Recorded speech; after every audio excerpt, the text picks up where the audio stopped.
Hello, it's Fat Stormtrooper from Daft Chicken Gaming. I'm talking about something that's controversial. Gaming disorder is classified as a mental health condition.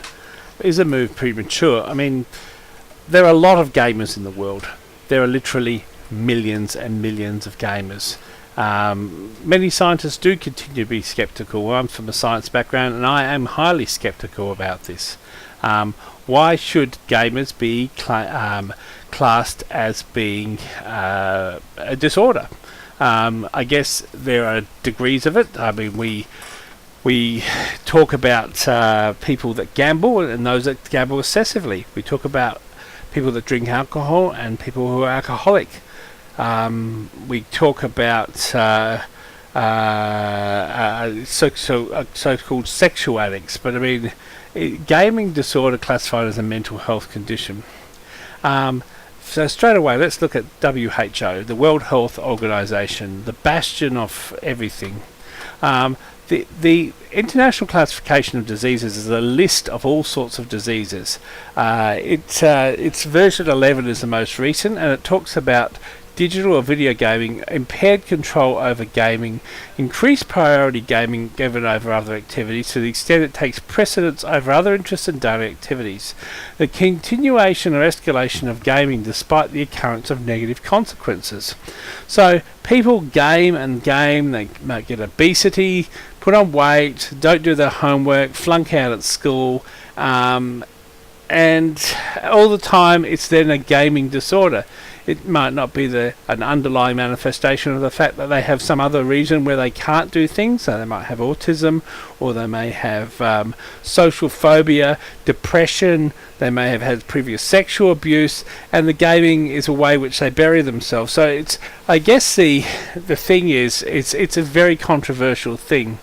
For it to be diagnosed, it must be of sufficient severity to result in impairment of personal, family, social, educational, occupation.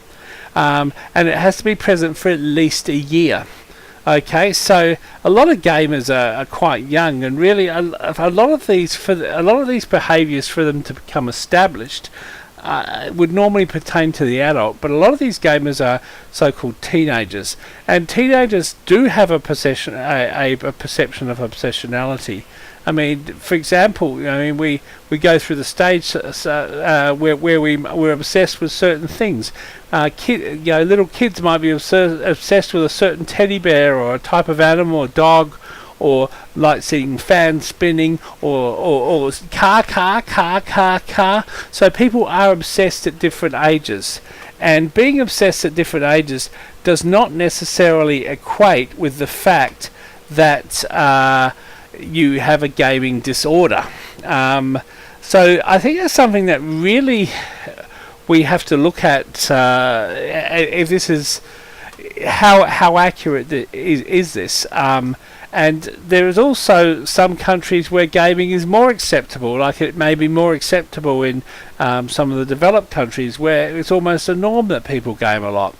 I guess why is it included? I guess it's because of the development of technology and the fact that people think that there are groups of people that have developed social, occupational, financial, educational impairment because of playing too many games. Sometimes, won't we say, that just playing too many games. It's a difficult thing. I mean, sometimes people spend too much on their credit cards. Should there be a credit card purchasing disorder? Some girls I know have too many shoes. A shoe purchasing disorder. I mean, where do you stop with these freaking disorders? Let's have a look at this article. This is an article which is published. It's freely accessible. It's an article that talks about a debate paper on this, and basically a number of scholars talk about whether or not this disorder is something that is actually true. I guess one of the things that are the main concerns are the low quality of a research base. I mean, really, there has been no attempt to define how malevolent or benevolent gameplay is. The fact nobody's really adequately explored the positive aspects that gameplay may have on an individual. The fact that current operations seems too heavy on substance use and gambling criteria. So in other words, what they're trying to do is extrapolate diagnostic criteria or sets of points for recognise a condition that have been derived from substance abuse and gambling and think that that's relevant from gaming. Clearly, it is at best a tangential projection rather than something you can directly extrapolate. Lack of consensus on the symptoms and problematic gaming. Well, more or less, they've pulled it out of a hat, is what they're saying. The act of formalising, even as a proposal, has negative medical, scientific, public health, societal and human rights fallouts that could be considered.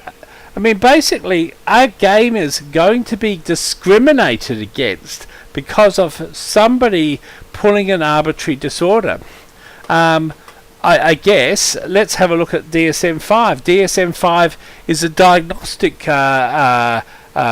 criteria of the American Psychiatric Association, where things like schizophrenia, depression, bipolar affective disorder, or so-called manic depressive illness are categorized. In particular, this one here, this looks at some of the issues that are with the gaming disorder, this paper. Now, it basically talks about that we argue rather than stigmatizing gaming, okay, there's a distinction between somebody who may use games excessively but not problematically and someone who is experiencing very significant impairment in their daily lives. So the majority of gamers, 99.9% of gamers, or 99% of gamers, do not have a disorder. So, but the problem is, by doing this, automatically people are basically being put in this group. So I guess the small minority of excessive users are being experience addiction-related symptoms which may require professional support, but that's a very small amount. Now, as a last point, DSM-4, I mean, basically has put disorders in there which shouldn't be disorders, as has ICD-9. I would just like to point out the following. Homosexuality stopped being a mental disorder until 1987. It was completely removed from the DSM-3. In DSM-1, the first published DSM, the first published in the DSM-2, it was homosexuality as a mental disorder. Basically, in essence, it took some time later for people to realise, well, people with homosexuality have a sexual preference as opposed to a specific disorder. Some people talked about sexual orientation related disturbance, but ultimately it wasn't until 1987 that homosexuality was formally removed as a mental disorder. Okay. So there's all sorts of ego dystonic sexual orientation and all sorts of funny fetishes and things that still remain in there. But I mean, to tell you the truth, sometimes people just do things that they want to do and they're not really mentally impaired. They just like doing that stuff, whether it be homosexuality, whether it be gaming, whether it be collecting freaking bottle tops. So the bottom line is, a group of people have said that gaming disorder exists. It is a minority of people, but the press has brought it up that sort of a sudden we've got this problem with gaming that's out of control.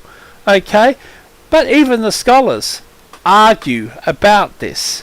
Okay, there are people saying that people are trying to make it too close to a gambling disorder or too close to a drug abusing disorder, and the WHO in some ways have just sort of had a knee-jerk response to, as a popularist move, to try and flag gaming disorder in some way.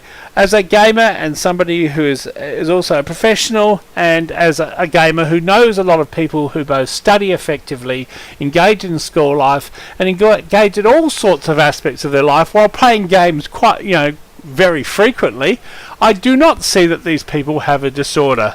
Peace.